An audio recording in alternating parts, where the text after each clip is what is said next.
Hi everyone, my name is Ajit and welcome back to mechanical Adda online learning platform. So guys, आज के इस video में हम बात करने वाले हैं डीआईडीओ सेप्टम के जनरल इंग्लिश के सिलेबस के बारे में, इंपॉर्टेंट टॉपिक्स के बारे में, कैसे आपको पढ़ना है, क्या क्या टॉपिक पढ़ना है और प्रीवियस ईयर जो है सेप्टम 9 में किस टाइप के क्वेश्चन आए थे। सो उस हिसाब से आपको जो है वो क्या क्या चीज़ें कवर करनी होगी, ये सारी चीज़ों की बात करेंगे, ठीक है ना। तो इससे पहले मैंने दो टॉपिक पे वीडियो बनाया है, तो वो अगर आपने नहीं देखा तो यहाँ से आई बटन से मैं लिंक दे दूंगा, इसके लिए अलग से प्लेलिस्ट बना दूंगा, ठीक है ना। तो वहाँ से जाके आप देख सकते हो। पहला तो करंट अफेयर और स्टैटिक जीके का है और दूसरा जो है वो जनरल साइंस का है। प्लेलिस्ट में भी जाके आपको ये वीडियो मिल जाएगा या रिसेंट वीडियो चैनल पे मिल जाएगा। और इंग्लिश के बाद आपको कौन सा टॉपिक का चाहिए वो आप ज़रूर कमेंट में बताना, पिन कमेंट में, ठीक है ना। तो उससे पहले मैं अगर आगे बढ़ूं तो उससे पहले बता दूं कि जो डीआईडीओ का लाइव क्लास है स्पेशली फॉर द टायर 1, वो ऑलरेडी जो है आपका स्टार्ट हो चुका है लास्ट मंथ। तो अगर आपने ज्वाइन नहीं किया और आप डीआईडीओ क्रैक करना चाहते हैं तो मैकेनिकल अड्डा ऐप डाउनलोड करना है, वहाँ पे जाके आप ज्वाइन कर सकते हो, ठीक है ना। और इसके बाद जो है अगर मैं स्टार्ट करूं तो सबसे पहले आपको बताऊंगा कि कैसे वेटेज रही हैं किस टॉपिक से। बेसिकली जनरल इंग्लिश को हम डिवाइड कर सकते हैं, जनरल इंग्लिश के कंटेंट को हम डिवाइड कर सकते हैं तीन पार्ट में।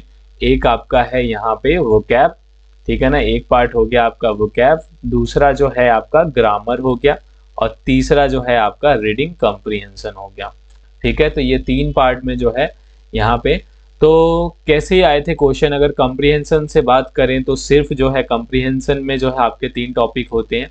एक तो आपका पैसेज होता है, दूसरा जो है वो आपके सेंटेंस जंबल होते हैं और तीसरा क्लोज टेस्ट होता है। तो उन दोनों टॉपिक से नहीं आया था, लेकिन कॉम्प्रिहेंशन से आपके 5 क्वेश्चन आए थे। तो इस बार भी एक्सपेक्ट कर सकते हैं 5 या 4 क्वेश्चन आए, ठीक है। लास्ट टाइम 30 क्वेश्चन आया था, ठीक है ना, सभी टॉपिक से 30 क्वेश्चन आया था। इस बार जो है आप एक्सपेक्ट कर सकते हो कि 24 क्वेश्चन आए इंग्लिश से, क्योंकि 120 का हो गया है।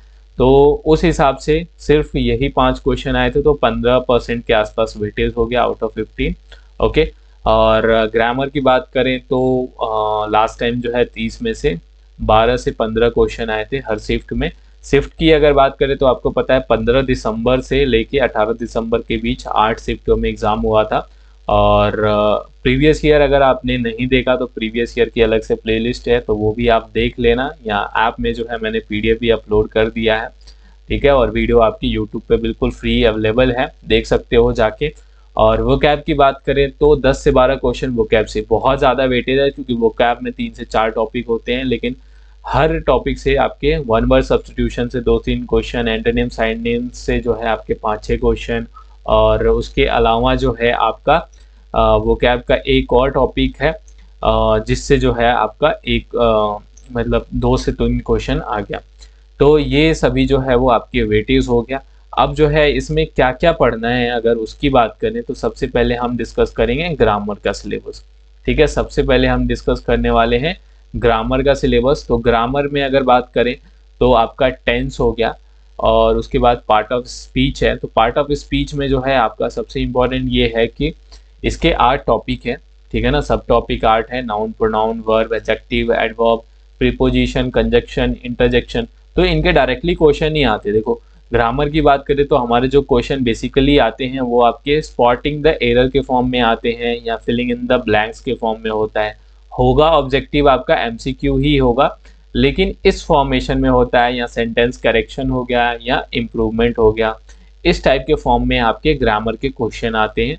और उसमें जो है वो आपके पार्ट ऑफ स्पीच के 8 पार्ट हो गए, टेंस हो गया, वॉइस हो गया, ठीक है। और उसके अलावा जो है आपके हो गए नरेशन हो गया, ओके, सब्जेक्ट वर्ब एग्रीमेंट हो गया, question tag, conditional sentence, articles, A and the. तो इन सभी से 2-2, 3-3, नरेशन से जो है आपके 4 से 5 क्वेश्चन हर शिफ्ट में आए थे लास्ट टाइम, ठीक है ना। तो ये बहुत ज़्यादा इंपॉर्टेंट है। उसके अलावा वॉइस से जो है वो 3 से 4 क्वेश्चन और टेंस से भी जो है वो आपके 3 से 4 क्वेश्चन ऐसे जो है आपके लास्ट टाइम पूछे गए थे। तो ये बहुत ज़्यादा इंपॉर्टेंट है। ग्रामर पार्ट जो है आपका 50% जो है, ऑलमोस्ट 50% इसका वेटेज है। तो सबसे ज़्यादा आपको मेहनत इसी पे करना है, ठीक है। और इसमें अगर आप बढ़िया से पढ़ लेते हो, रूल्स वगैरह समझ लेते हो, तो इसके नंबर आपके फिक्स हैं। अगर मैं बात करूं कि ग्रामर में आप अपने नंबर जो है फिक्स कर सकते हो, रीडिंग कम्प्रीहेंशन में भी कर सकते हो, ठीक है। लेकिन वोकैब में जो है आप जितना भी मेहनत करो, यहाँ पे आप अपना 100% नहीं दे सकते हो, क्योंकि वोकैब में वर्ड की जो है वो लिमिट नहीं है, क्या पूछा जाएगा क्या नहीं। तो वहाँ पे आपको जो है वो वोकैब में मेहनत तो करना ही है, क्योंकि वेटेज ज़्यादा है। लेकिन जो है आप जो कंफर्म मार्क्स अपने ला सकते हो जिसमें आप तैयारी, वो ग्रामर पार्ट है और फिर आपका रीडिंग कम्प्रीहेंशन है। वोकैब में कई चीज़ें ऐसी पूछी जाती है, आप कितना भी पढ़ाई कर लो वो क्वेश्चन हो सकता है आपको ना आए, ठीक है। तो यहाँ पे जो है आपका ग्रामर का सिलेबस आपको समझ में आ गया होगा। अगर मैं बात करूँ वोकैब और रीडिंग कम्प्रीहेंशन में, तो सिनोनिम्स, एंटोनिम्स हो गया, और फिर वन वर्ड सब्स्टिट्यूशन हो गया, एंड इडियम एंड फ्रेजेस हो गया। इडियम एंड फ्रेजेस से भी आपके 2-3 क्वेश्चन पूछे जाते हैं। और अगर मैं बात करूँ रीडिंग कम्प्रीहेंशन से, तो रीडिंग कम्प्रीहेंशन में आपके जो है वो पैसेज ही आए थे, ठीक है। पैराजम्बल जो है आपके, पैराजम्बल से क्वेश्चन अभी तक पूछा नहीं गया है लास्ट टाइम, और ना ही क्लोज टेस्ट से, बट ये आपके कम्प्रीहेंशन में होता है। तो आप ये भी आप करके जाओ, ताकि जो है आप जो है वो 100% दे सकते हो अगर इन टॉपिक से भी क्वेश्चन पूछा जाए तो। ओके, तो यहाँ से आपके ये डिटेल सिलेबस हो गया।